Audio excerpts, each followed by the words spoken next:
An elderly woman in a threadbare coat stepped into a small flower shop on a quiet October afternoon in Manhattan and asked the young florist for the cheapest bouquet they had, her trembling fingers already counting coins from a worn leather purse before the answer even came.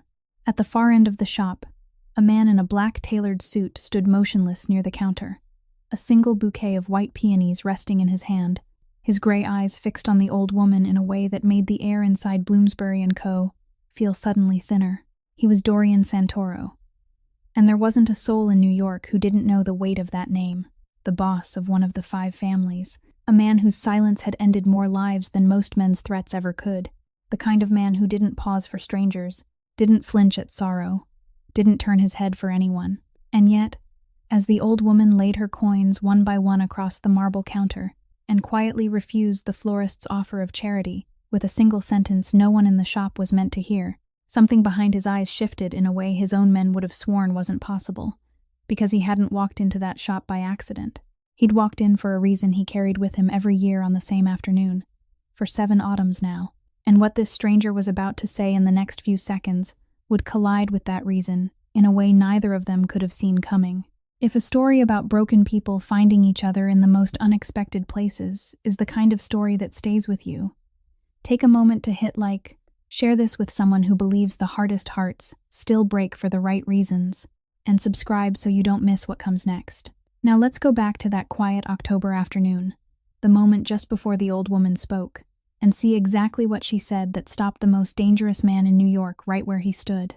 The young flower seller, Emma Caldwell, stood behind the counter, her fingers still dusted with a rose petal from a stem she had only half trimmed, and looked up at the elderly woman with the polite smile she gave every passing customer, but that smile softened the moment she truly looked at the woman standing before her, not because there was anything unusual about her, but because of the fragility that seemed to rise from her so quietly that it made people lower their voices without knowing why. Emma gently chose a small bouquet of white wild daisies tied with a simple ribbon, the smallest one in the shop, placed it lightly on the marble counter, and named the price, $11, in the softest voice she had. The old woman nodded as if that number had already been counted in her mind a long time ago, then began setting down her coins one by one on the stone surface, 2 crumpled $1 bills, smoothed so flat they had become nearly translucent, a small row of shining quarters lined up with care, a few dimes, and at last the pennies taken from the bottom of her purse, as though each one had been kept in some private and dignified place. When she stopped, there were exactly $8 on the counter, short by $3, a simple difference and yet enough to make the air inside the shop suddenly feel unbearably heavy. Emma looked at the money, looked at the woman's trembling hands, then drew in a breath and gently pushed the bouquet toward her. "Ma'am, please take it. Consider it a gift from the shop today." But the moment the words left her mouth, the old woman shook her head with quiet firmness, her tired eyes unwavering. "No, dear, I can't accept charity. Not for my girl." She said it so softly that Emma almost thought she had imagined it. But at the far end of the shop, the man in the black suit had heard every syllable, and something inside his chest, something he hadn't allowed himself to feel through 7 autumns, suddenly clenched so hard that the bouquet of white peonies in his hand became as heavy as stone. Dorian Santoro stepped toward the counter, each step slow and unhurried, yet carrying the weight of a decision he himself hadn't yet found a name for. He pulled out his wallet from inside his coat, took out a crisp $100 bill, and laid it on the counter beside the old woman's scattered coins, enough to pay for the flowers and leave the rest behind, his voice so low that Emma felt as though even the air itself had gone still to listen.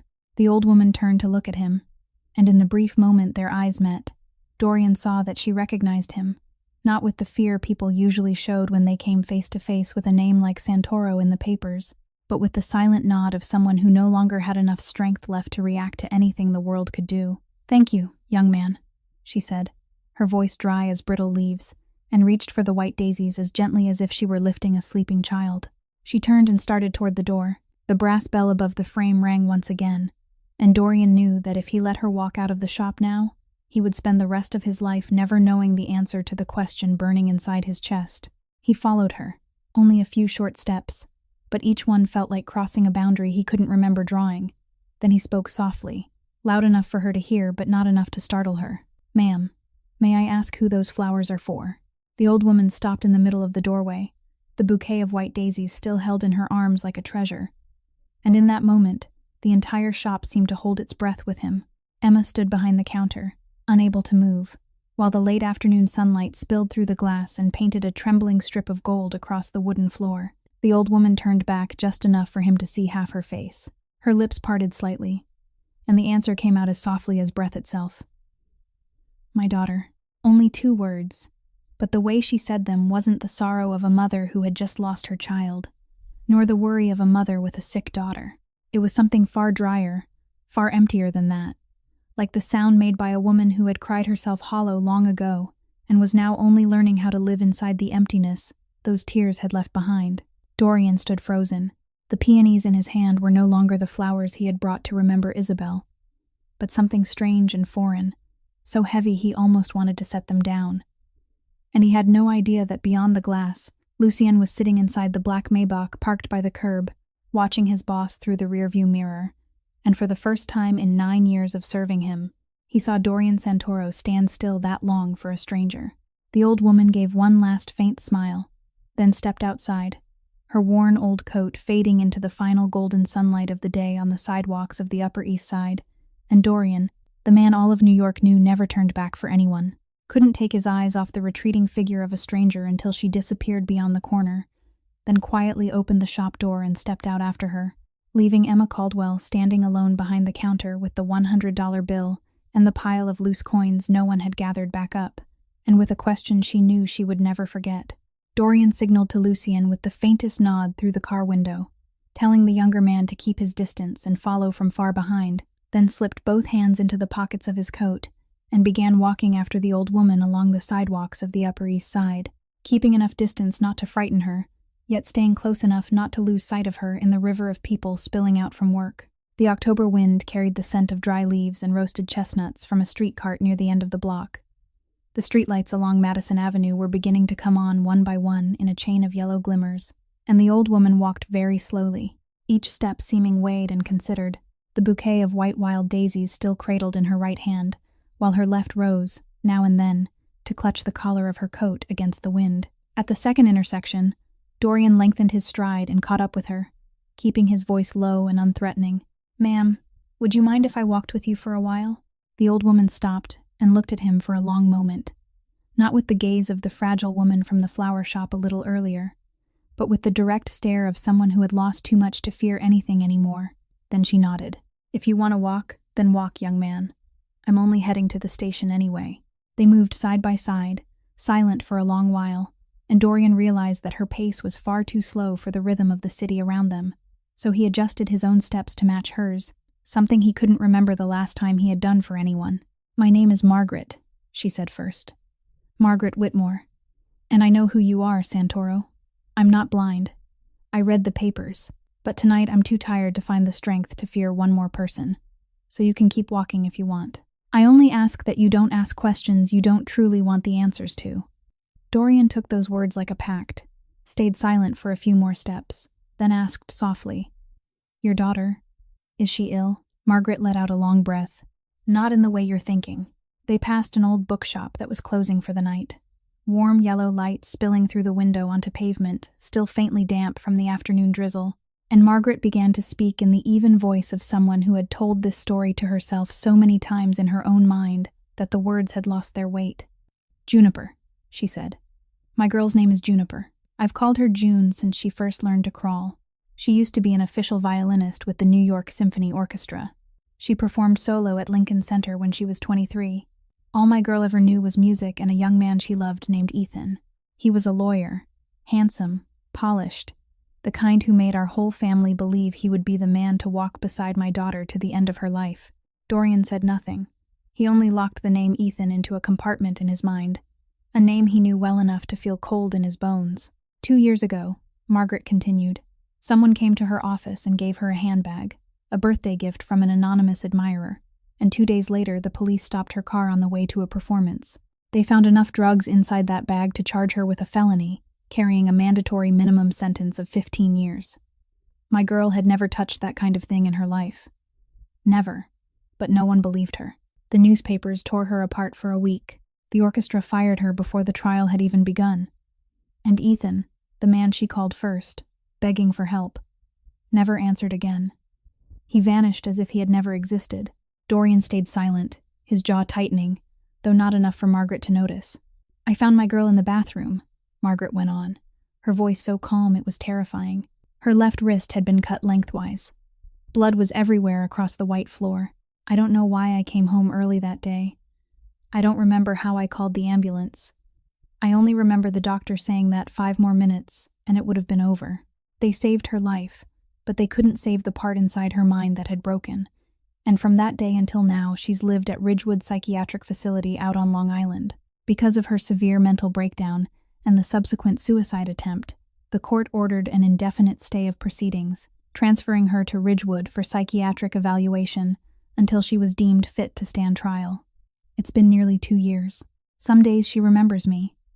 Some days she looks at me the way she'd look at a janitor, and every single day I bring her a bouquet of flowers, because the doctor said that when she holds flowers, she becomes a little clearer. Just a little. But for me, that's enough. Dorian stopped in the middle of the sidewalk. "Mrs. Whitmore," he said very quietly, "is today a special day for your daughter?" Margaret turned and looked at him with her tired blue eyes, then nodded very slowly. "Today is the anniversary of her father's death. These flowers aren't for her. They're for her to carry to her father's grave inside the world she imagines, because the doctor said we mustn't tell her that her father is dead. She wouldn't survive losing him one more time." Dorian stood still in the middle of the sidewalk, the October wind sending a dry leaf spinning at his feet. And he asked softly in a voice that even he didn't recognize as his own, "May I ask what your daughter's father was called, ma'am?" Margaret answered as if the reply had been waiting on the tip of her tongue all these years. "Arthur. His name was Arthur Whitmore. He died 17 years ago. A car accident, on Interstate 495 on a rainy night. There was only one car that went off the road, and I was never allowed to see his body because they said there was nothing left to see." Dorian nodded very slowly, just enough not to reveal anything. But inside his chest, a sound that had been silent for 17 years suddenly rose again, the sound of his father's voice in that smoke-stained study, Vittorio Santoro's voice pressing out each word through the telephone. The name Whitmore spoken with the irritation of a man giving the order to end something that was no longer necessary. Back then, he had just turned 20, was in his 2nd year at Columbia, and had been standing secretly behind the study door, waiting to ask permission to go to Milan that summer. And when he heard those words, he had stepped back into the hallway in haste, pretending he had never been there at all, then forgotten it, or rather forced himself to forget it the way a son born into a family like his learned to survive. Arthur Whitmore. He repeated the name in his mind now, and the image of a 10-year-old girl holding a violin in a photograph he had never seen, but knew with absolute certainty existed somewhere in the sealed files kept by his father, rose so sharply before him that he had to tighten his grip on the bouquet of white peonies in his hand, just to remain standing. "Mrs. Whitmore," he said, his voice still professionally calm in the way only years in his world could teach a man to be, "let me take you to Ridgewood. The road out to Long Island is crowded at this hour, and you've been standing out here in the cold for too long already. My car is right there. Please don't refuse me." Margaret looked at him for a long moment, and perhaps because she truly was tired, or because she saw that something had changed in his eyes from the instant he had asked that name, she only nodded. "Thank you, young man. Just for tonight, I'll allow myself to accept help. Tomorrow I'll go on my own again." Dorian gave a signal, and the black Maybach glided up to the curb. Lucien stepped out and opened the rear door with an unreadable face. But when the younger man's eyes met his boss's over the roof of the car, Lucien knew at once that something serious had happened in the past few minutes, something he had not yet been told. Inside the car, Margaret leaned back against the leather seat, the bouquet of white daisies resting on her lap, and at last her hands stopped trembling, perhaps from the warmth of the cabin, or from the relief of no longer having to stand out in the October wind. She closed her eyes for a few minutes, then rested her cheek against the window and watched the city lights slide across the glass. Dorian sat opposite her, the bouquet of white peonies placed beside him on the seat, and as the car moved across the Queensboro Bridge, with the lights of the East River flickering against the ceiling of the car, he allowed himself to remember the moment from 17 years ago exactly once. Only once. Just to make certain that his memory hadn't betrayed him. His father had said, A little accountant named Whitmore has remembered too much. Clean it up. Just one short sentence, but enough to make a man with a wife and a daughter who knew how to play the violin vanish from the earth on a rainy night on Interstate 495. Dorian reached out and lightly touched one white peony beside him. The flower he bought every year on this date for Isabel, and for the first time in 7 autumns, he realized that perhaps the bouquet in his hands no longer carried only one weight. When the Maybach left the highway and turned onto the narrow road leading to Ridgewood, the red brick Victorian building appeared beyond a row of oak trees, warm yellow light spilling through the long windows, gentle and lonely at once, looking more like a museum than a hospital. Margaret opened her eyes, brushed her fingers across the petals in her lap, then turned to Dorian. "You don't need to come inside with me, young man. This isn't your world. And I've already received enough kindness from you for one day." Dorian looked at her for a moment, then answered in a voice so quiet that Lucien in the front seat almost didn't catch it. "Mrs. Whitmore, I've walked into rooms far worse than this one. Please allow me to walk with you to the door. Only to the door." Margaret watched him for one more second, then nodded. And when the Maybach door opened, the cold Long Island night rushed in, carrying the smell of damp leaves and the faint trace of antiseptic drifting from the hospital entrance in the distance. Dorian stepped out first, offered his hand to steady the old woman, and for the first time in his life, he felt that every step he took toward those doors was leading him deeper into a story he had become part of, long before that story had even begun. The main hall of Ridgewood received them in the soft yellow glow of brass lamps fixed along the walls, the scent of antiseptic mingling with dried lavender, still unable to hide the particular stillness of places where time moved differently from the world outside. The nurse on the night shift, Rebecca, looked up from the reception desk, and her face softened when she recognized Margaret. "You're here again, Mrs. Whitmore. June is a little better today. She managed half a bowl of soup this afternoon. You still remember the way? Room 207. Margaret nodded her thanks, and when Rebecca glanced at the man in the black suit standing one step behind the old woman, a flicker of hesitation passed through her eyes, but Margaret only said softly, "He's with me tonight," and that was enough. They stepped into the long corridor, the light falling across wooden floors polished smooth by many years. Dorian walking exactly one step behind Margaret, his gaze moving over the half-open doors on either side, each door revealing a small room, a single bed, a human being sitting or lying in whatever posture life had placed them, one staring at the ceiling, one murmuring softly to themselves, one sitting very straight by the window as if waiting for someone who would never come. He had walked through blood-stained corridors and warehouses in Red Hook, had stood in rooms where the air hung heavy with the smell of metal and fear, but no corridor he had ever crossed had tightened his chest like this one, where every half-open door was a story paused in the middle. Margaret stopped before a door with a brass plate engraved with the number 207, placed her thin hand on the knob, and closed her eyes for 1 second. Only 1 second, a gesture so small that someone else might not have noticed it. But Dorian saw it at once, because he himself had made that exact gesture every year on the anniversary of Isabel's death, before the gates of Calvary Cemetery for 7 autumns. He spoke softly, "Ma'am, I can wait out here if you'd prefer." But Margaret shook her head. "It's all right, young man. Come in. My girl won't remember you, and even if she does, she can't do anything with it." The door opened gently, and the room revealed itself to Dorian in a simplicity so orderly, it was almost painful.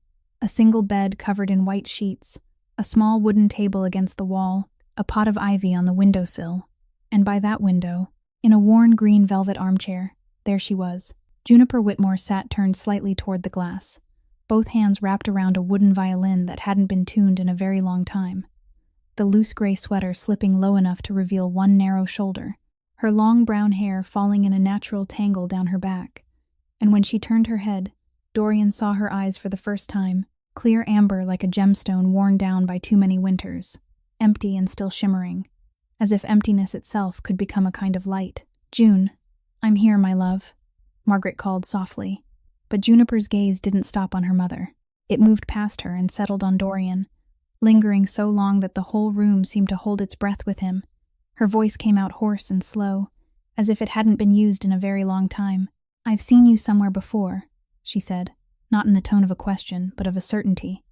"In a photograph. My father used to have a photograph of you on his desk. My father said you were going to hurt a great many people." Dorian felt the floor tilt slightly beneath his feet, yet his face didn't shift at all. He had trained that stillness through too many negotiations where one wrong blink could cost a life. Margaret hurried forward. "June, my love, that's not right. You're remembering it wrong." But Juniper didn't hear her mother. Her amber eyes remained locked on Dorian. "Did you know my father?" she asked, her voice very soft. But the question fell into the room like a stone into a motionless lake. Dorian stepped one pace closer, slowly set his bouquet of white peonies down on the wooden table, as if freeing his hands, then looked straight into her amber eyes, and spoke the most important lie of his life, in the calmest voice he had ever used. "No, ma'am, I didn't have that honor." Juniper tilted her head slightly, like a child trying to fit together a piece that wouldn't quite match. Then her gaze drifted back toward the window, the bouquet of daisies Margaret placed in her hands, turning slowly between her fingers. "They're so beautiful," she said, almost as if to herself, then set the daisies down on the table beside Dorian's white peonies, the two bouquets standing together in room 207, as though they had always been meant to be there. And Dorian, a man who had never lied for any decent reason in his life, understood that he had just crossed a boundary he would never again be able to return from. Near midnight, when the Maybach returned to Santoro Estate in Oyster Bay, the heavy iron gates slid open without a sound, the lights along the long corridor leading to the main hall flaring on in square pools, one after another as the car passed, and Dorian stepped out without waiting for Lucien to open the door, walking straight into the mansion with the same calm stride he always carried, though each step bore a weight that even Lucien, following behind him, could feel. "Boss," his younger brother asked quietly as they crossed the grand hall. "You haven't said a single word for the last hour. Is there something I need to know?" And Dorian stopped at the foot of the wooden staircase leading to the third floor, turned, and looked at his brother with gray eyes that no longer held the professional composure Lucien knew so well. "Bring me everything." Father still kept on a man named Arthur Whitmore. Everything. Tonight, Lucien didn't ask another question. He only nodded and disappeared into the private study in the west wing, while Dorian climbed the polished wooden stairs slowly, each step letting out a soft creak beneath his feet, in the way this house had always creaked through 3 generations of men bearing the Santoro name. The study on the 3rd floor had been his father's room, Vittorio Santoro's, and ever since the old man died 4 years earlier, Dorian had kept it locked, had almost never stepped inside again, because he knew too well that the room still carried too much cigar smoke, too much of the shadow of a man he had respected and never wanted to become. He opened the door with the tarnished brass key, switched on the light, and the wide room appeared beneath a pale golden glow filled with drifting dust. And just behind the oil painting of the port of Palermo, hanging on the eastern wall, was the safe Vittorio himself had installed in 2009, an old Mosler no one outside the bloodline had ever opened. Lucien came up less than 20 minutes later, carrying 3 black leather file boxes, setting them on the walnut desk before quietly leaving again at his brother's nod, leaving Dorian alone with 2 glasses of whiskey and a box of matches. He lowered himself into his father's old leather chair, poured a drink, and opened the first box.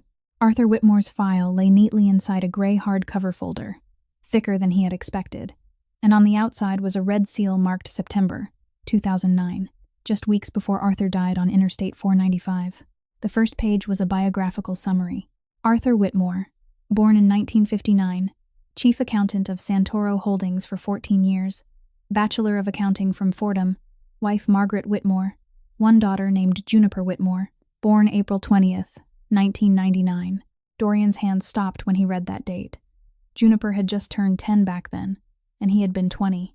The second page was a copy of an internal report Arthur had written, pointing out a chain of unusual transactions through 3 shell companies registered under Santoro Holdings, the entire stream of money flowing secretly from the Moretti family through Brooklyn real estate investment funds to be cleaned, and Vittorio Santoro himself had signed approval for those transactions without going through the internal board. Arthur had underlined the conclusion 3 times.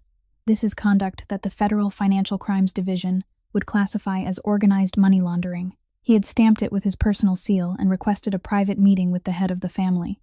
That meeting took place on September 30th, 2009, and Arthur died exactly 2 weeks later. Dorian turned the next page and his hand froze. It was a family photograph of the Whitmores.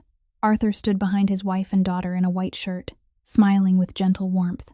Margaret looked younger then, her hair still dark, and in front of them stood a little girl of about 10, holding a violin, brown hair resting against her shoulders, bright amber eyes looking straight into the camera, as if the whole world were a piece of music she was about to play. Dorian set the photograph down on the desk very slowly, as if he were afraid of breaking it, then poured a second glass of whiskey and emptied it in one swallow. The final envelope inside the folder was the rough brown paper his father always used for verbal orders written down afterward. Inside was a single sheet, written in Vittorio's familiar slanted hand, brief in a way that made it cruel. Whitmore, the accountant, knows too much about the Moretti arrangement. He threatened to hand the documents to the FBI if we don't cut ties. Cleanly handle it by the middle of next month. Leave no trace. Don't involve his wife and child. Dorian read the line 3 times, then rose to his feet, walked to the large stone fireplace at the end of the room, struck a match, and set the corner of the paper his father had written 17 years earlier on fire. The flame licked slowly across each word, turning them into curled black ash that fell onto the stone floor, and when the final scrap had burned away, Dorian turned back to the desk, lifted the photograph of the 10-year-old girl holding the violin with both hands, and said to himself in a voice so low the whole room seemed to hear it, "There are debts that aren't inherited. They are chosen, and tonight, Father, I choose to pay." By the time the sun had just risen over Oyster Bay, Dorian had already summoned Lucien into the study on the ground floor. The photograph of the little girl holding the violin turned face down on the walnut desk, and before his younger brother lay the gray file sealed in 2009, opened halfway. "I need every name connected to Juniper Whitmore's case from 2 years ago," he said, his voice dry and sharp again after a sleepless night. "The defense lawyer, the prosecutor, the judge, the first arresting officers, and the man who gave her the handbag before the arrest took place. I want all of it within 3 days. And I don't care whose door you have to knock on." Lucien nodded and didn't ask another question, only answered quietly, "It'll be on your desk before Thursday." 3 days later, Lucien returned to the study with a file thinner than Dorian had expected, and that alone worried him from the start, because the thinner a file was, the more likely it meant someone had worked hard to erase the traces. "Ethan Delacroix, 32 years old," Lucien began. "Columbia Law graduate. Office on Lexington. Outwardly a civil litigator, but over the past 3 years he's taken on too many clients tied to shell companies in Queens and Brooklyn, and every road leads back to one name, Giovanni Moretti. He was the one who handed Juniper the Prada bag loaded with drugs on the night of her 25th birthday, and 3 days later he vanished from her phone, changed his number, moved offices, and has worked directly for Moretti's private counsel, Dominic Ricci, ever since." Dorian turned each page in silence, and when he reached the section listing the other matters Ethan had helped Moretti arrange, he saw a pattern emerge with cold precision. 3 former witnesses who had once worked at Santoro Holdings while Arthur was still alive had each been arrested in turn for drugs, for tax fraud, for assault, all convicted within the past 18 months, 2 already dead in prison, 1 found hanged in a federal safe house before trial. "Moretti is cleaning house," Lucien said softly. "The old man knows the original file still exists somewhere, and he's afraid it'll surface if any of the old people start talking. And Juniper Whitmore, as Arthur's only daughter, is the last witness he hasn't finished dealing with." Dorian closed the file and sat motionless for a long while, staring out the window, Oyster Bay bright white beneath the late October sun.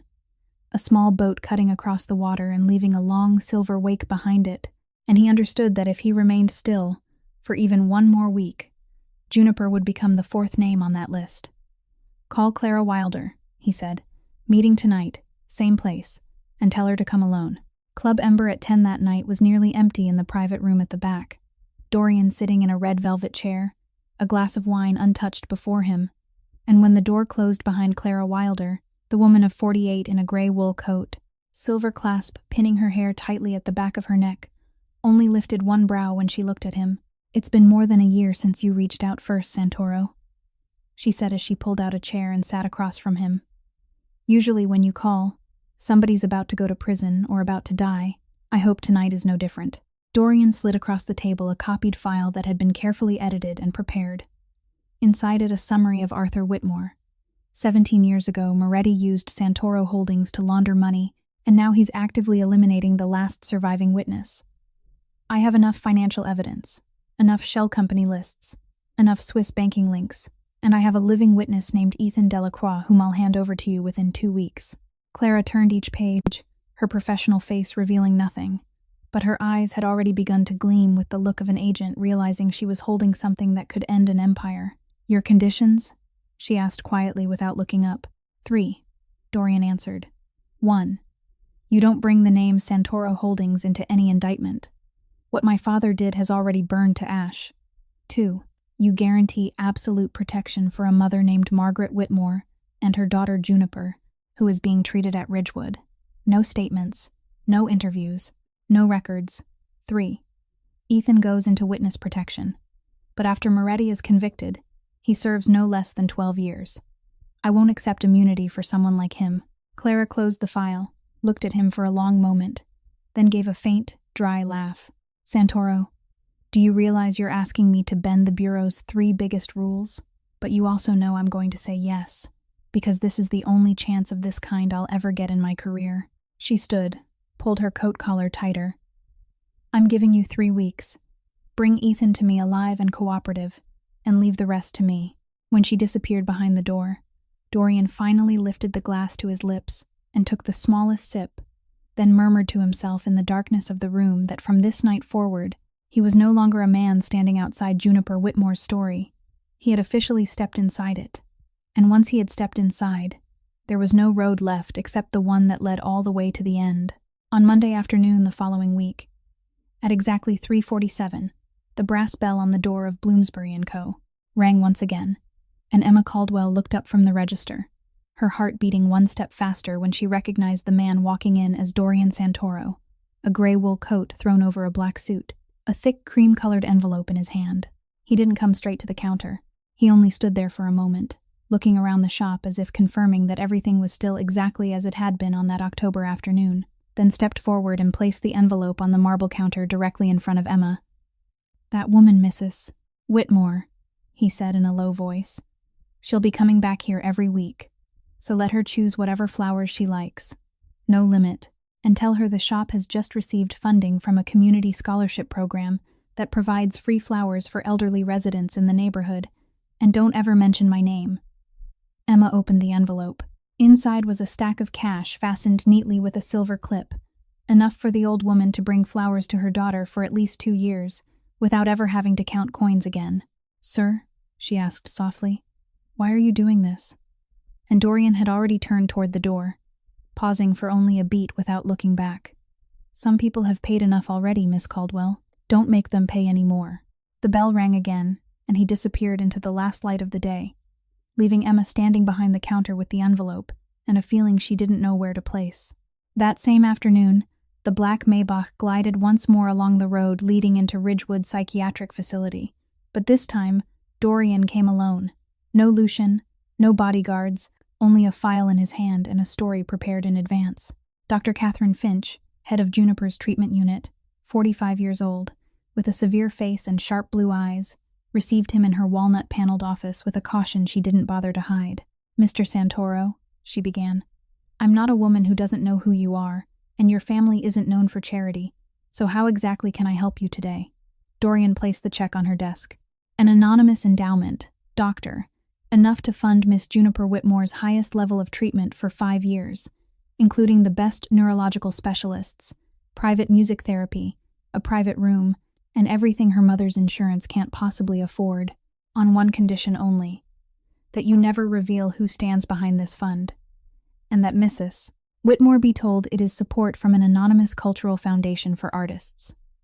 Dr. Finch stared at the number on the check for a long time, then looked up at him. You do understand that I have every right to refuse, don't you? And Dorian nodded. I do. I only hope you understand that every day she goes without proper treatment is another day she sinks deeper into a place we may never be able to pull her back from. And if you care about your patient with even 1/10 of what I saw in her treatment file, you'll sign. Dr. Finch picked up the pen after nearly a full minute of silence, and signed. Dorian was allowed to visit Juniper for 20 minutes under the title of a representative from the foundation, and when he pushed open the door to room 207, she was standing by the window, the violin in her arms, this time newly restrung and tuned. You came back after all, she said without turning around. I knew you would. Dorian stood 3 steps away from her, not moving any closer. "Would you like to try a few notes?" he asked softly. And Juniper lifted the violin to her shoulder, drew the bow lightly across the G string, and one long note came out terribly off-key, fragile and wrong in a way that hurt to hear. Then she pulled another note, then another, and suddenly lowered the violin and stood still for a long time before 2 tears slipped quietly down her cheeks. "My fingers have forgotten," she whispered, "and my mind has forgotten too. Before, all I had to do was close my eyes, and every note was already there waiting for me. And now I try so hard my wrist starts to ache, and I still can't find even one note that comes out right." Dorian said nothing. He didn't step closer. He didn't reach out to wipe away her tears. He only stood there in complete silence, because he understood that in that moment, presence was the only thing he had the right to give, and sometimes simply standing in the same room as another person's pain is the hardest thing a human being can do. When he stepped out into the corridor 20 minutes later, Margaret was already standing at the far end, her back against the wall, that week's bouquet of white wild daisies resting on the chair beside her. "I know who you are, Mr. Santoro," she said when Dorian reached her. "I've always known.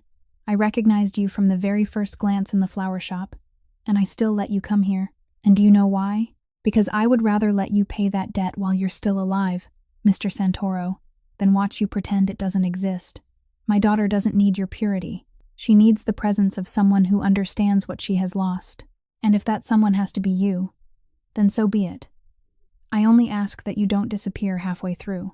Dorian stood silent before that small, fragile woman, and for the first time in his life, he lowered his head, not the bow of a man from his world, but the bow of a man who had just been handed a responsibility he would carry for the rest of his life. 2 months passed at Ridgewood in the way time often passes in places like that, slowly, almost standing still, and yet long enough to change a few very small things that no one outside would ever notice. Dorian came faithfully every Tuesday and Friday. Some weeks he sat with Juniper for an hour. Some weeks she looked at him the way one might look at a stranger who had opened the wrong door by mistake, but he never missed a single visit, and Dr. Finch began noting in the treatment file that she had finished her meals 3 days in a row, that she had slept a full 6 hours without heavy sedatives, that on Saturday night she had gotten up on her own and changed the little ivy pot by the window without a nurse reminding her. On a Friday afternoon in early January, the first snow of the season fell softly across the roof of Ridgewood, and Dorian arrived nearly 2 hours later than usual. He came straight from an abandoned warehouse in Red Hook, where 2 men from Lucien's team had been holding one of Moretti's low-level operatives since the night before. The man had been taken while sitting in a black sedan, parked exactly 3 blocks from Ridgewood's gate. In the trunk there was a black canvas bag containing a knife and lengths of rope, and on his phone there was a photograph of the window of room 207, taken from a distance through a telephoto lens. Dorian had not laid a hand on anyone in that warehouse. He had only stood with his back against the wall, watching Lucien do his work with professionalism and control. But when the man finally gave up the name Ethan Delacroix as the one who had pointed out Juniper's room, Dorian had stepped forward, bent down, and whispered only one sentence into his ear: "Send him back to Giovanni in a box, 1 finger at a time, once a week." And he had walked out to the car before darkness fully swallowed the warehouse. When he entered room 207 that afternoon, his hair was still damp with snow, his coat not yet removed, and there was something in the rhythm of his breathing, in the way he set the bouquet of white daffodils down on the table, that Juniper noticed at once, even though that day she was in one of her clearest states since he had come to know her. She was sitting by the window, the violin resting across her lap but unplayed, merely turning the bow lightly in her fingers, and when she looked up at him, her amber eyes narrowed just slightly. "Something is wrong with you today," she said, not asking but stating it. "Your hands are different. My mother's hands look like that on her worst days too." Dorian gave the faintest flicker of surprise. "I didn't know my hands had moods," he answered, his voice softer than usual, and before he could sit down in the familiar chair across from her, Juniper had already set the violin aside and reached out with her thin hand, taking his right hand with a natural ease that seemed to surprise even her. "So cold," she said. "Your hand is so cold, Dorian." It was the first time she had spoken his name on a clear day, and it was also the first time in 7 winters that a woman had held his hand, not out of fear, not to bargain, not out of pity, but simply because she had noticed that it was cold. Dorian sat down very slowly and did not pull his hand away. For a long time he said nothing, and Juniper demanded nothing. She only held his hand in hers, her amber eyes looking directly at him without pressure. "Did you just lose someone?" she asked at last. "Or did you just remember that you had already lost someone?" Dorian drew a deep breath, and for the first time in 7 years, he let someone other than Lucien hear that name from his own mouth. "My wife," he said. "Her name was Isabel. She died 7 autumns ago. A bomb was fixed beneath the car for me. But that morning, she was the one who took the driver's seat first. I arrived 90 seconds later. Only 90 seconds too late. And my whole life became something else." Juniper said nothing. She only tightened her hold on his hand ever so slightly, and Dorian went on as though some hidden latch inside him had been pulled loose without warning. "She loved flowers. She loved music. For nearly 10 years, she tried to make me into a better man, and she almost succeeded. Every year on the day she died, I go to the flower shop where she used to work part-time and buy a bouquet of white peonies. They were her favorite flowers." "Did you love her?" Juniper asked, and Dorian answered in a voice even he didn't recognize as his own. "More than I deserve to love anyone." Juniper gave the smallest nod. "Then she was the lucky one, Dorian," she said very softly. "Some people live their whole lives and are never loved that way at all." Then, like a wave drawing back without warning, her gaze drifted away toward the snow falling beyond the window, her hand still resting in his, but she herself no longer fully in the room, and Dorian remained there beside her, not pulling away, not moving, until the sky had gone completely dark, and the nurse came to announce dinner, and on the drive home he said to Lucien through the rearview mirror, in a voice his brother had never heard before, "Leave me alone tonight. Don't call, don't come, no matter what happens." On Tuesday of the following week, Dorian came to Ridgewood with a different bouquet than usual. Not daffodils, not daisies, but a small bouquet of white peonies tied with a pale blue ribbon that Emma had wrapped for him that morning at Bloomsbury & Co. He had stood before the flower display in the shop for nearly 10 minutes, before pointing to the peonies and telling Emma to make him the smallest bouquet, and the young woman had looked at him for a moment, before wrapping them, asking not a single question. Because over the past 2 months, she had learned that with some men, it was their silence that deserved the greatest respect. When Dorian stepped into room 207, the snow outside had piled thicker along the windowsill. Juniper was sitting cross-legged in the armchair with an open book in her lap that she wasn't truly reading, and when her eyes fell on the bouquet in his hands, something in her face softened in a way Dorian hadn't seen in anyone over the past 2 months. "Peonies," she whispered. "Did you bring peonies for me?" Dorian set the bouquet down on the wooden table by the window, and Juniper touched one of the petals before she even set her book aside. "These are my favorite flowers in the whole world," she said. "But my mother doesn't know that. I never told her. I kept that just for myself, like a little secret." Dorian sat down in the chair across from her, trying to keep his voice from shifting even a fraction. "Why peonies?" he asked, and Juniper tilted her head, lightly brushing a white petal that curved slightly inward. "I don't know, but they look like they're trying not to cry, don't you think? The petals keep almost falling and then holding themselves back again. They droop and then curl upward anyway. All my life, I've thought only this flower truly understands me." Dorian didn't answer at once. He couldn't answer at once, because in that moment it felt as though all the air had been drawn out of room 207, and he found himself sitting in 2 rooms at once, one room belonging to today, with Juniper and the bouquet of white peonies on the table, and another room from 7 autumns ago, where Isabel stood by the window of the first apartment they had rented together in Tribeca, holding a bouquet of white peonies she had just bought, saying in that voice she always used when she thought no one was paying attention, "I love this flower more than any other, Dorian, because it always looks like it's trying to hold back something that's about to break apart." He didn't know how long he sat there in silence. Perhaps a few seconds, perhaps half a minute.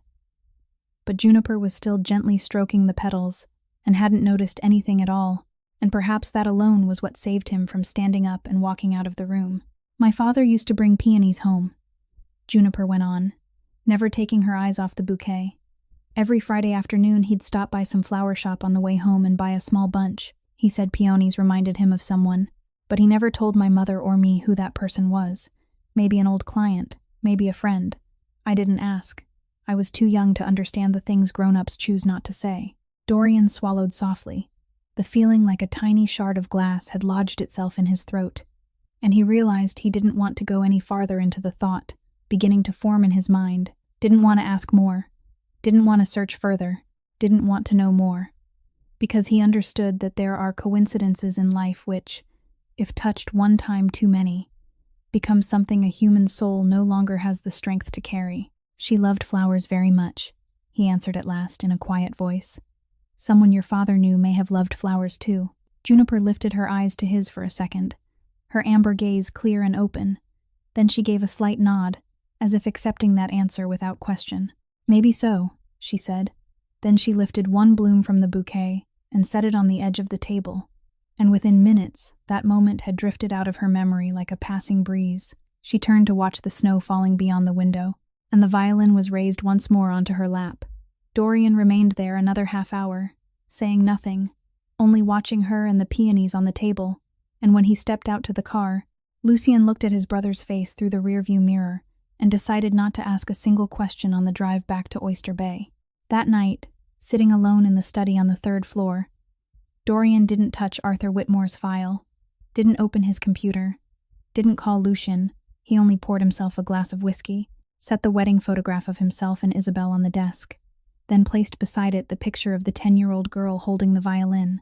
2 women from 2 different autumns in his life, 2 fragile white petals both poised to fall and yet still curling upward, refusing to drop. And he understood that there are stories which don't begin when we think they begin. They have already been quietly written long before, in distant years and in rooms we have never once stepped into. At 11:47 on Wednesday night that week, in the control room beneath the basement of the Santoro estate in Oyster Bay, one of the 2 technicians on the night shift suddenly shot up from his chair and spoke into the radio in a clipped voice. There's unusual movement in the East Wing corridor at Ridgewood. Call Mr. Lucien now. The camera system Dorian had secretly installed inside the Ridgewood grounds after the Red Hook warehouse incident, through a quiet arrangement with one of the 2 night guards there, had captured a man in a security uniform, stepping into the corridor leading to the rooms in the 200 wing. But something about his manner was wrong compared to any real shift patrol. His steps were too slow, his shoulders slightly hunched, and his right hand held tight against his hip, where it was hiding something shaped like a blade. Lucien took the call while at his private home in Forest Hills, was on the road within 9 minutes, and on the way out to Long Island he called 2 men from the outer security team, parked 3 blocks west of Ridgewood, box in the East Wing corridor. No alarm, no gunfire, I want him alive. When Lucien arrived 18 minutes later, the intruder had gotten close enough to room 207 that only 6 steps remained between him and the door, and at that exact distance he was cut off from both ends of the corridor. Not a single shot was fired, only the sound of bodies hitting the wooden floor, and one short groan before a cloth was forced into his mouth. Juniper and the other patients slept peacefully behind closed doors. Not one nurse knew that anything had happened in their corridor, and by 1 in the morning, the man had been loaded into an unmarked truck, heading toward an old warehouse in the Red Hook Harbor district. Dorian was awakened at 1:20, and when he reached the warehouse 40 minutes later, a black coat thrown hastily over a gray sweater, his eyes still faintly red from lack of sleep, Lucien was leaning against the wall lighting a cigarette. His name is Paul Vance, Lucien said. He says he works part-time as a guard for a private security company whose records line up a little too neatly with 3 of Moretti's 5 shell companies. In his jacket pocket, he had an unregistered prepaid phone and a folding knife, nearly 15 centimeters long. No gun. The order was to go in quietly. Dorian didn't step into the small room at the back himself. He remained in the outer room with his back against the iron door, listening to Lucien do the work in the controlled way he had refined over many years. No unnecessary broken bones, no pointless blood, only enough pain and enough fear to open a mouth. After 20 minutes, Lucien stepped out and said quietly to his brother. He gave 3 names and 1 address. The order came from a man named Dominic Ricci, Moretti's private lawyer, and the target was clearly her, not Margaret, not anyone else. Juniper Whitmore, in room 207. Ricci told him the girl was starting to remember things she wasn't supposed to remember, and had to be dealt with before those memories turned into testimony. Dorian closed his eyes for 1 second, then opened them again. Send him back to Ricci, he said. Alive, but not intact. I want them to know we caught him, and I want them afraid of the moment we choose to answer. The next morning, not yet 6, Dorian was already sitting across from Margaret in a small cafe on Ditmars Boulevard in Astoria. the place where she usually stopped for tea before taking the train out to Ridgewood. "Last night someone entered the corridor," he said plainly, with no softening and no detour. "Mrs. Margaret, we stopped him in time. No one was hurt. June doesn't know, and never will if we don't want her to. But I need to ask one thing of you. I want to move you and her to my estate in Oyster Bay. Private room, private nurses. Dr. Finch will continue her treatment. No one will get within 500 meters without being detected." Margaret set down her teacup, folded her old hands on the table, and looked at him directly with eyes that no longer trembled the way they had on that October afternoon in the flower shop. "Thank you, young man. But no, I won't move my girl anywhere. Every day she looks out that window. Every night she sleeps in that bed. That table holds everything that has belonged to her for the past 2 years. If I take her out of room 207, then whatever is still left inside her mind might shatter completely. And at that point, even if you locked us inside a fortress, there would be no one left to protect. I would rather keep her where she still recognizes the world around her. You can build your fortress around Ridgewood if you want, but don't make her leave that place." Dorian looked at her for a long time, then finally lowered his head. "Yes, ma'am. I'll do exactly that." And by noon that same day, 2 of Lucien's teams had replaced the entire night security rotation at Ridgewood. 3 new cameras had been installed discreetly along the 3 main corridors. And outside the hospital grounds, 4 unmarked cars were stationed at equal distance in 4 directions. And Dorian understood that from that night on, the war he had declared at Club Ember was no longer only between himself and Moretti, because standing between the 2 sides now was a girl who had no idea who was protecting her, for what reason, or since when. 4 nights later, Ethan Delacroix was taken just as he was leaving a malt liquor bar on Madison Avenue, without resistance, without calling for help, because the 2 men who approached him from either side looked so ordinary that anyone passing by would have thought they were simply 3 friends waiting for a taxi. The black SUV drove him straight down into Midtown, and by 2 o'clock on Friday morning, Ethan was brought into the wine cellar behind Club Ember, a square room lined with gray stone, low-ceilinged, completely soundproof, with nothing inside except a rough wooden table and 2 chairs facing one another, and a single yellow bulb hanging over the center of the room, casting a pale light across the tabletop. Dorian was already seated there when they brought Ethan in. In front of him sat an untouched glass of whiskey and a brown envelope. His coat had been removed and hung over the back of the chair, leaving only his black shirt and his hands resting loosely on the wood. Ethan was shoved down into the chair opposite him, his face drained of color, his lips dry, his hands trembling faintly on his thighs. And when he realized who the man sitting across from him was, a sharp breath broke out of his throat, as though his lungs had forgotten how to function. "I would have thought Moretti's private lawyer wouldn't be brought to places like this," Dorian said first, his tone so calm it was almost friendly. "I suppose Mr. Ricci didn't pay you enough to keep you safe, Mr. Delacroix." Ethan lasted exactly 2 lines of protest before his voice broke apart. He stammered about lawyers, about rights, about phone calls, and Dorian simply waited for him to finish, then pushed the brown envelope across the table. Inside was a photograph of Juniper on the night she performed her solo at Lincoln Center 4 years earlier.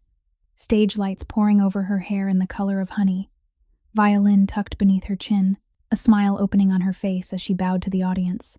Ethan looked at the photograph and nearly recoiled in his chair. "I want you to tell it back to me," Dorian said, step by step, in your own words, what you did to her. "I already have enough records that I don't need your version. I only want to hear you say it." Ethan opened his mouth, closed it, opened it again, and finally the words burst out as though some locked door inside him had broken. "The handbag came from Ricci. My only job was to give it to her on her birthday. I didn't know what was inside, I swear. It wasn't until the police stopped her car that I understood, but by then it was too late. Ricci told me to disappear. So I disappeared. I changed my number. I changed offices. I didn't dare answer a single one of her calls." Dorian looked straight into his eyes. "And I'm supposed to believe you were only a pawn who knew nothing. Mr. Delacroix, a man who had loved a woman for 5 years and wasn't the least bit surprised when someone handed him a $6,000 gift to give her on her birthday. Do you think I'm still young enough to believe that?" Ethan lowered his head. Tears fell onto the wooden table. "I knew. I guessed. I guessed from the very beginning. But Ricci made it clear that if I pulled out, my former fiancé would have an accident. My parents would have an accident. I wasn't brave enough. I know I destroyed her. I've lived with that every day for the past 2 years. Dorian rose to his feet, walked around the table very slowly, pulled a small gray metal handgun from inside his coat, loaded exactly one bullet into it in front of Ethan, then placed the gun down on the table, with the grip turned toward him. "You have two choices, Mr. Delacroix," he said, his tone still as calm as it had been from the beginning. 1. You become a federal witness. You testify to everything. The laundering, Juniper, the 3 former witnesses who died in prison, the entire Moretti network. You go into witness protection. But after the old man is convicted, you will serve no less than 12 years in prison without parole. That is my condition with the person sitting on the other side of this table. Not the condition of federal law. The second choice is sitting right in front of you. You do what you should have done the morning after Juniper was arrested when you first looked at yourself in the mirror. Ethan stared at the gun for a long time. His right hand lifted, touched the grip, pulled away, then touched it again, and at last he collapsed over the table and began to sob aloud. "I can't do it. I can't do it. I choose to testify. I'll tell everything. Please don't make me choose the other one." Dorian pulled the gun back, opened the magazine, removed the single bullet, and slipped it into the pocket of his coat, then tapped the tabletop twice. 3 minutes later, the cellar door opened, and Clara Wilder stepped in, still wearing the same gray wool coat, the silver hair clasp, her face unreadable. She looked at Ethan bent over the table, then looked at Dorian. "You kept your promise on time, Santoro. I'll give you that." A motorcade was already waiting at the back door of Club Ember.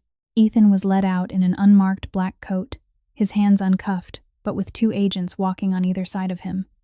And before he got into the car, Ethan turned back and looked at Dorian one single time, his lips moving as if he said something Dorian couldn't make out. Then the door shut, and the car disappeared into the darkness of New York. Clara remained on the sidewalk for another minute. "I have enough now to indict the old man," she said. "Give me 3 weeks to finish the charges, and I suggest you keep that girl in the safest place possible during that time, because Moretti is going to make one last move before I put cuffs on his wrists." Dorian nodded, and when Clara's car vanished around the corner, he pulled out his phone and called Lucien. "Double the men at Ridgewood, 24 hours a day, no shift gaps, no food brought in from outside the grounds. I won't allow even a shadow to slip past that perimeter in the next 3 weeks. At 3:47 on Monday morning, the phone on Dorian's bedside table began to vibrate in the dark, and he had already picked it up before the second ring had finished, because in the past 7 winters there had never been a call at that hour that didn't carry something beyond saving. "Boss." Lucien's voice on the other end had gone dry in the way his younger brother only ever sounded when something had truly gone wrong. "Margaret." They got Margaret. She left her apartment in Astoria at 3:30 to catch the first train to Ridgewood, the way she did every Monday. We had 2 men covering the outer perimeter, but they used an unmarked van to cut them off at the 3rd corner past the station. Through smoke grenades, 2 of our men were shot in the leg, not life-threatening. They took her toward Brooklyn. Our vehicle is following from a distance. The destination looks like Pier 14 in Red Hook. And you, a message just came to my unlisted number 5 minutes ago. Giovanni himself, if you want her alive by dawn, come alone, no weapons, no men, dawn at exactly 5:48 this morning. Dorian was already out of bed before Lucien finished the sentence, his left hand still holding the phone, while his right had already swung a black shirt over his shoulder, and he answered with only 2 sentences. "Set 4 snipers on the 4 rooftops around that pier, and get my car to Ridgewood right now. I'm going there first." He didn't explain why he had to go to Ridgewood before heading to Red Hook, and Lucien didn't ask, because both of them understood that there are some departures a man can't make unless he has looked into someone's eyes one more time first. The Maybach tore across the highway in the night at a speed no ordinary driver would have dared, the headlights of oncoming traffic streaking across the windshield like broken white lines. Dorian sitting in the back without saying a word, his eyes fixed straight ahead, and when the car stopped in front of Ridgewood at 4:19 in the morning, he stepped out and walked straight through the lobby without stopping at the reception desk. Rebecca, the nurse on the night shift, rose as if to stop him, but after one look at his face, she only gave a single nod and sat back down. The door to room 207 stood slightly open, and when Dorian stepped inside, he saw Juniper already out of bed, the small lamp on the side table glowing softly, the violin clutched tight in her hands, as though she had somehow known someone would come tonight, even though no one had told her anything. "Dorian," she said. and it was the first time in all the time he had known her that she spoke his name in a voice that was clear, awake, not drifting, not dreamlike, with no veil of mist between her and the world. And in that moment Dorian nearly buckled at the knees because he couldn't understand what had happened to her in the night. Only that she was there now, fully there, looking at him with amber eyes untouched by a single cloud. "They took my mother," she said, her voice still steady but with a trembling crack at the end of the sentence. "I don't know why, but I woke up and I knew they had taken my mother, Dorian, and I know you're about to go somewhere I'm not allowed to follow." Dorian took 3 steps toward her and stopped in front of her without touching her. "I'm bringing your mother back," he said. "Do you trust me?" And Juniper didn't answer with words. She set the violin down on the edge of the bed, then took one final step into the space between them, wrapped both arms around him, and pressed her forehead to his shoulder.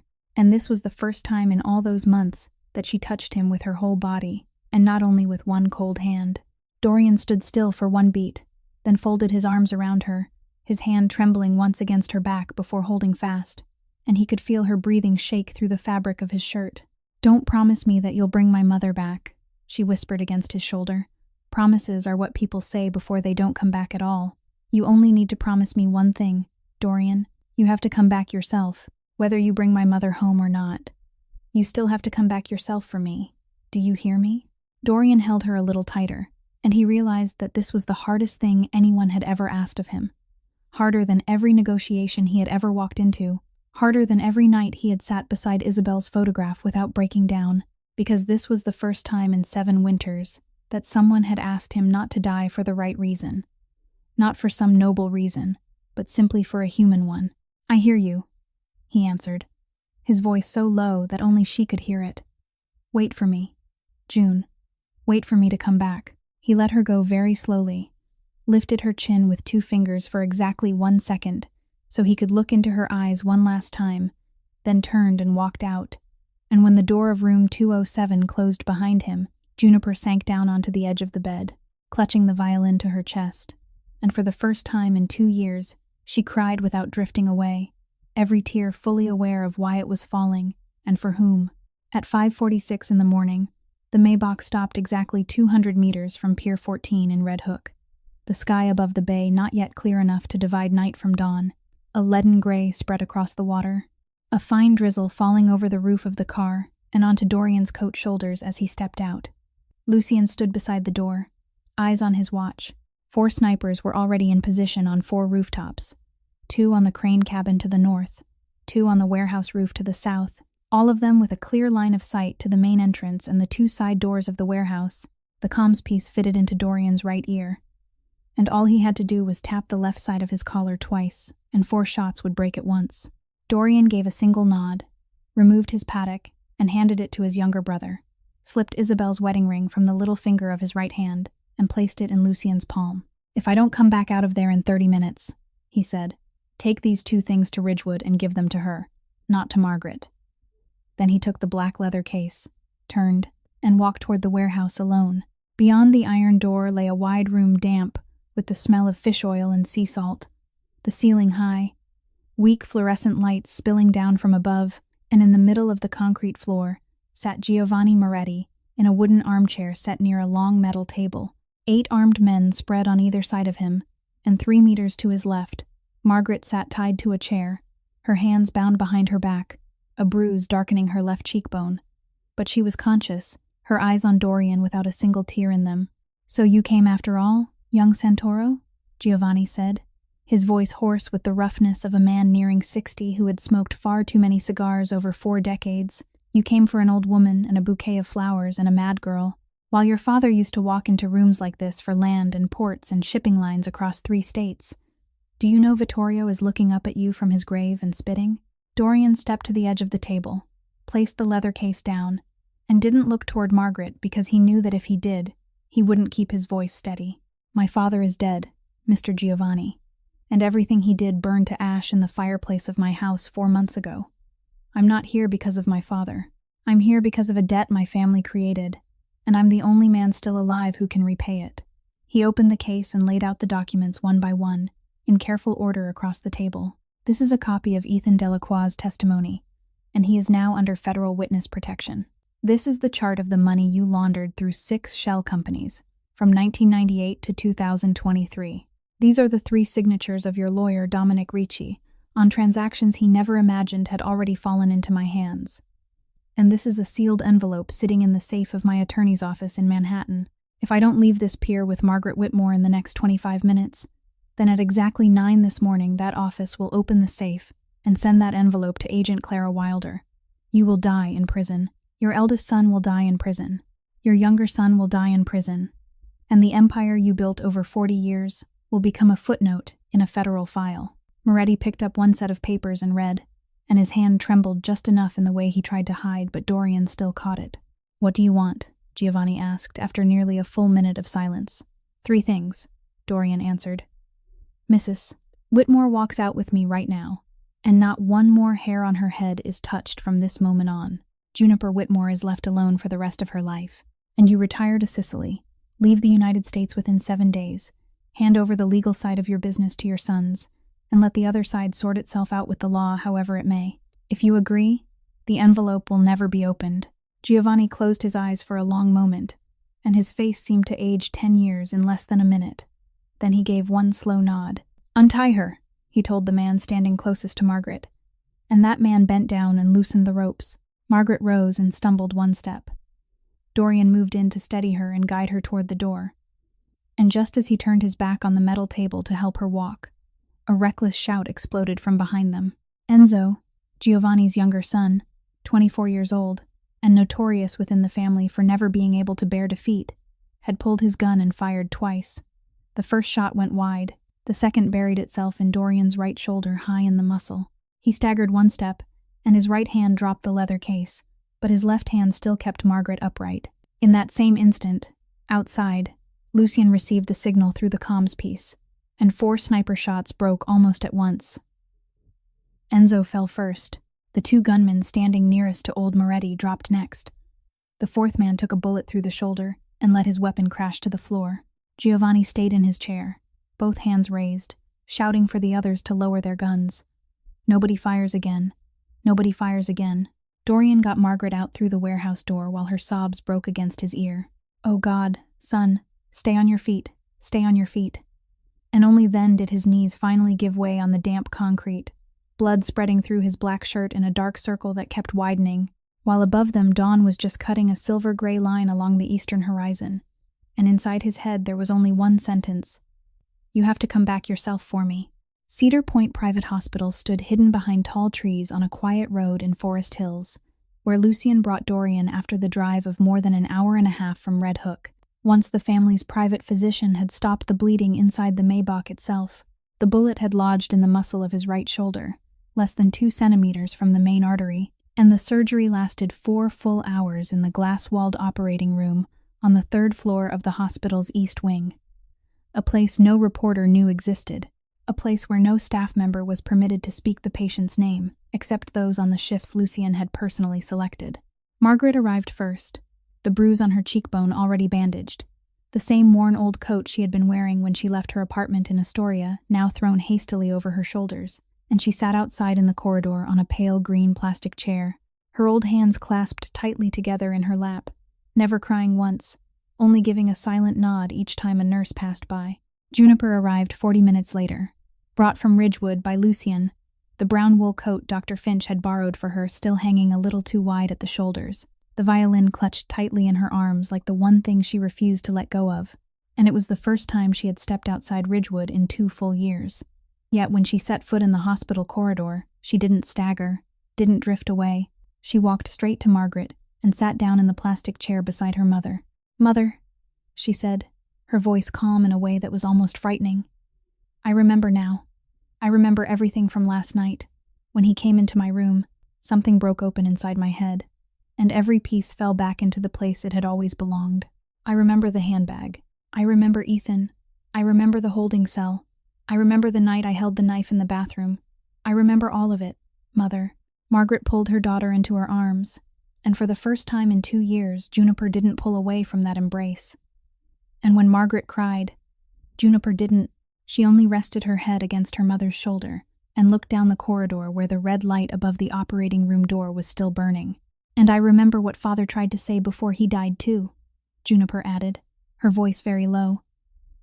I remember the photograph on Father's desk. I remember the name Santoro having lived in our house since I was very small. I understand now, Mother. Dorian has been paying a debt he didn't create, and for 7 years he has carried it without anyone knowing. And last night he walked into that place in your stead. The doctor came out of the operating room another hour later, his face weary but his head giving the smallest nod. Stable, he said. The bullet is out. There's no permanent nerve damage. The next 48 hours are the critical period. We'll keep him under intensive recovery care. Juniper stood up before Margaret did. I want to go in, she said. And when the nurse began to object, Lucien, standing at the far end of the corridor, gave a slight nod, and Juniper was led into the recovery room after changing into sterile clothing and putting on a mask. Dorian lay motionless on the narrow hospital bed, his right shoulder wrapped thickly in bandages, a thin oxygen tube resting beneath his nose, his face pale but more peaceful than Juniper had expected. Like a man sleeping a sleep he hadn't allowed himself in a very long time. She pulled a chair close to the bed, laid the violin across her lap, and opened the case with hands that didn't tremble even once.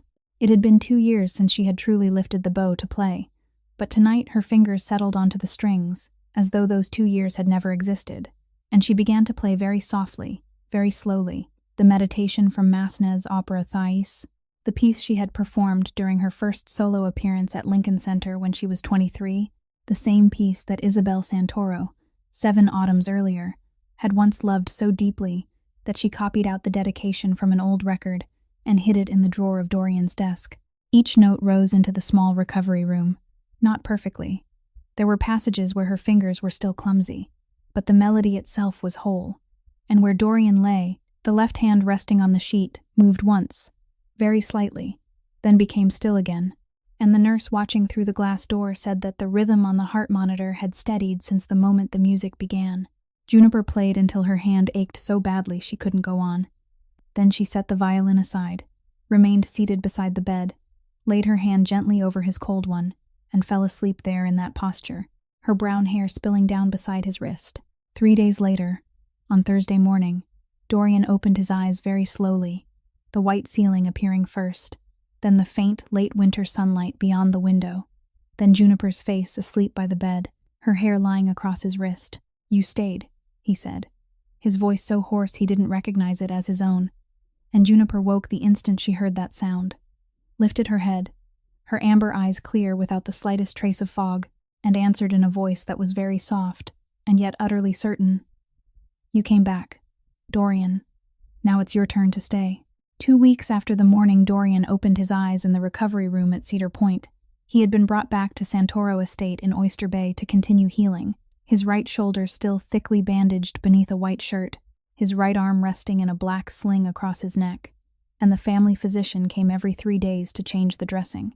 Moretti had left the United States exactly 5 days after Red Hook, his private jet landing in Palermo at 3 p.m. local time, and Dominic Ricci was served with an arrest warrant by Clara Wilder in his law office the very next morning, a 420-page indictment sealed before the federal court in Manhattan. Ethan Delacroix had taken the witness stand for the first time under bureau protection, and the entire Moretti empire across the 5 boroughs of New York shattered in a way that would take any serious court reporter 6 months to piece back together. Under the agreement between Dorian and Clara, the name Santoro Holdings was kept out of every file. Margaret Whitmore and Juniper Whitmore were placed on the protected list without being required to testify, and Juniper was formally signed out of Ridgewood by Dr. Finch under an outpatient treatment plan, on the condition that she continue returning once a week and live with a relative capable of caring for her. But before moving into the new apartment in Astoria that Dorian had quietly purchased under Margaret's name, Juniper asked to remain at Santoro Estate for 2 weeks, not because she needed rest, but because she needed a conversation she knew could only happen beneath this roof. On an afternoon in the middle of March, early spring sunlight angled through the garden behind the estate, and Juniper sat down beside Dorian on the long stone bench beneath the row of white peonies he had planted the year Isabel died, a long row stretching from the back door all the way to the edge of the small pond, the flowers only just beginning to bud.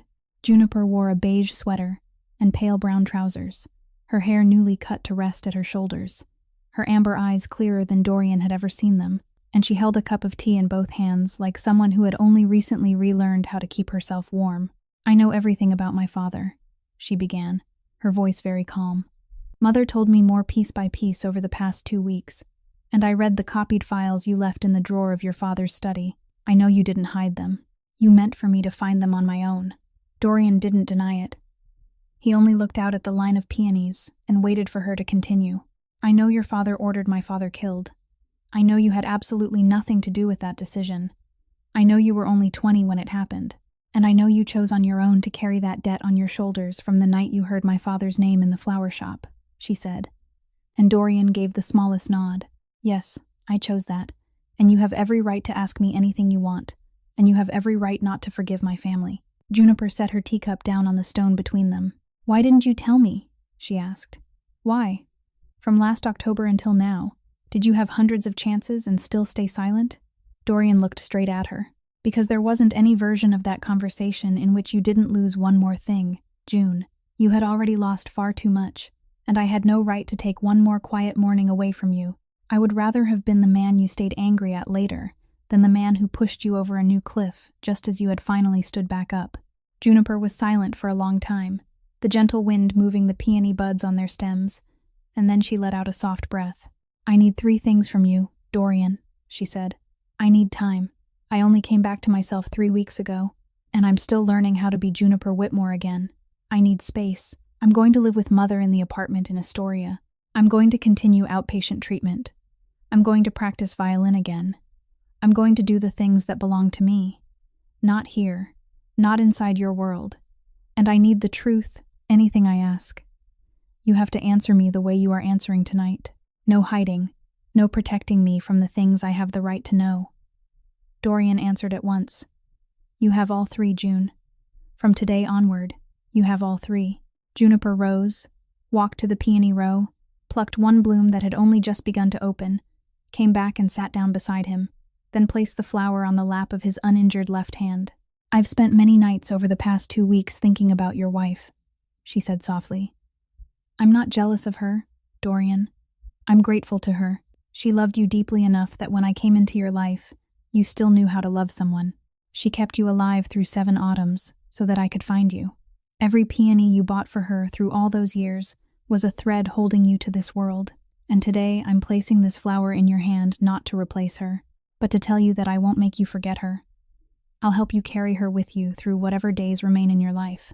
1 year after that afternoon in the peony garden, October returned to New York in the way it always did, with a cool wind threading through the streets of the Upper East Side, yellow leaves covering the sidewalks along Madison, and the 2-bedroom apartment in Astoria where Juniper lived with Margaret, now holding 2 pots of rosemary on the windowsill, a violin resting neatly on its wooden stand in the corner of the room, and a steady outpatient treatment appointment every Thursday morning at Ridgewood.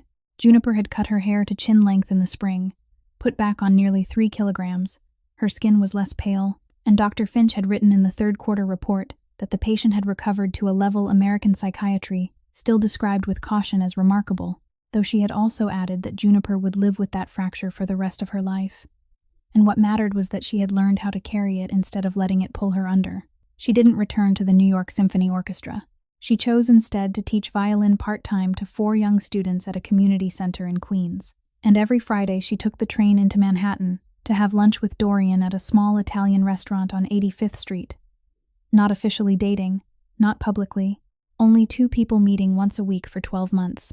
And every time after those lunches, Dorian would walk her to the car and then let her go home on her own, never once crossing beyond what she had asked of him in the garden that day. On the morning of October 14th that year, Juniper woke earlier than usual, put on a beige wool coat she had bought for the autumn, fastened the music note brooch Margaret had given her on her 28th birthday, and stepped out of the Astoria apartment at 9 in the morning. The train carried her across the East River, and she didn't call Dorian beforehand, because she wanted this day to belong only to herself and to Isabel. Bloomsbury & Co. opened at exactly 10, and the brass bell on the doorframe rang in that familiar way when she stepped inside. Emma Caldwell looked up from behind the counter, and her smile widened the moment she recognized the customer. "Juniper," she said. "My God, I didn't recognize you in the first second." And Juniper smiled back and answered, "I'm here to buy the smallest bouquet of white peonies you have, and also the smallest bouquet of white wild daisies. 2 separate bouquets, tied simply the way you always tie them. Emma didn't ask a thing. She only nodded, went to the back, and returned 5 minutes later with the 2 small bouquets, the white peonies tied with a pale blue ribbon, the white daisies tied with a brown ribbon.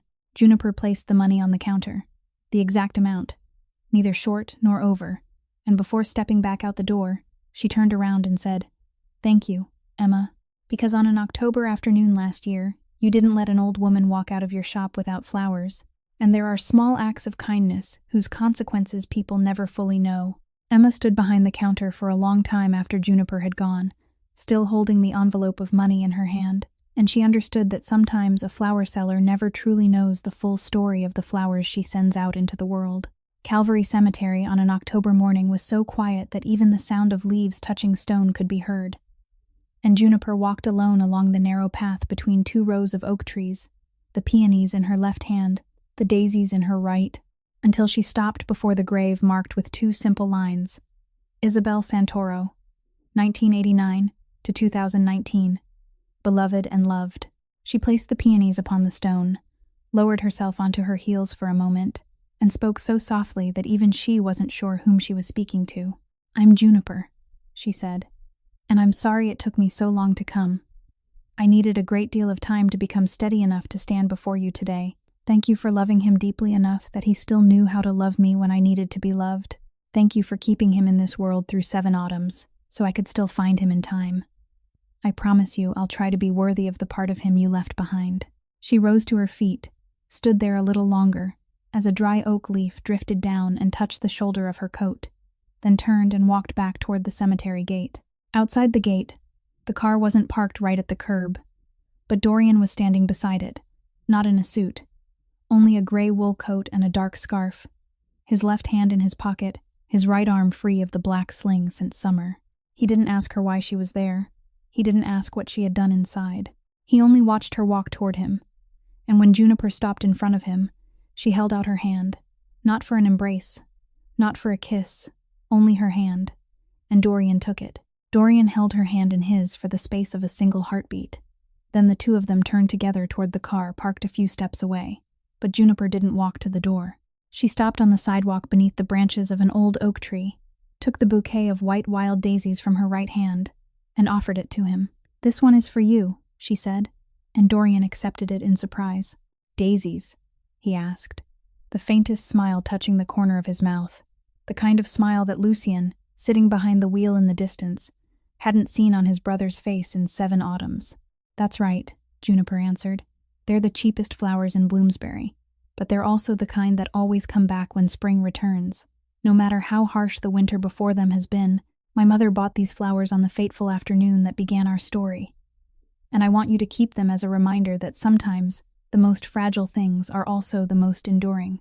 Dorian held the bouquet in his uninjured hand, and he understood that this was the most precious gift he had ever received in his life. The 2 of them walked slowly along the sidewalk, the October afternoon sunlight slanting down and laying a wash of honey gold across the trees on either side of the street. And at last Dorian spoke. "June," he said, "I don't know what will become after today. I've done too many things that can't be undone. I carry a name written in the blood of other people. I'm not asking you to stay with me for the rest of your life. I don't have the right to ask that." Juniper stopped walking and turned toward him, her amber eyes lifting to meet his gray ones. "Then what are you asking for, Dorian?" Dorian drew in a deep breath. "I'm asking, if you'll allow it, that I may keep coming, keep being present, keep being here. Every Friday, every lunch, every bouquet on the 14th of October, for as long as you still want me to come. That's all I dare ask for." Juniper smiled, the first full smile she had given since that fateful afternoon in the flower shop 1 year earlier. "Dorian," she said, her voice very soft and yet very certain, "I spent 2 years forgetting everything I once was, and I want to spend the rest of my life remembering everything I'm still going to become, and I want to remember it with you." They kept walking, and at the far end of the block, outside a small Italian restaurant, where Dorian had made a reservation the week before, Margaret was waiting in the new chestnut-colored wool coat Juniper had bought her for her birthday that year. She lifted her hand and waved when she recognized them from a distance. that old hand moving through the afternoon sunlight. And behind her, leaning against the black Maybach, Lucien stood with his arms folded, watching his brother walk toward him from the far end of the street. For the first time in 10 years as his brother's protector, Lucien saw Dorian Santoro walking along a New York sidewalk with flowers in his hand and a young woman by his side. And Lucien smiled, a real smile, the smile of a younger brother happier for his brother than any bodyguard could ever be for his employer. The last light of day stretched their shadows long across the pavement, and New York kept moving around them in its own unbroken rhythm. Yet in that moment, between a man who had once believed his heart had died 7 autumns earlier and a woman who had once believed she would never find her way back to herself again, something had quietly been rewritten in a way no file in the Santoro family archives could ever have recorded. There are moments in life that don't pass. They remain, quietly and forever, changing something deep inside the people who have lived through them. And perhaps the greatest lesson this story leaves behind is that a person's true strength doesn't lie in a name, or in power, or in the force of a fist, but in the ability to keep showing up for someone even when the past has every reason to keep them forever apart. That even the smallest act of kindness on an October afternoon can change an entire life, that broken people can still find one another, that sometimes the cheapest bouquet becomes the only bouquet that truly matters, and that love isn't the absence of wounds, but the choice to walk beside one another while carrying those wounds through every season that remains. If the story of Dorian and Juniper has touched even the smallest corner of your heart, please take a moment to press the like button, share this story with someone you think may need to hear it today, and subscribe to our channel so you can continue listening to more meaningful stories each day. What did you think as you followed this story? What did it remind you of in your own life? Have you ever experienced a small act of kindness from a stranger that changed an entire difficult season for you? We would truly love to hear what your heart felt in the comments below this video. Thank you for spending your time with us all the way to the final lines of this story. We wish you and the people you love good health, a joyful life, peace, and quiet happiness in all the days ahead. Goodbye for now, and we'll see you again in the next video.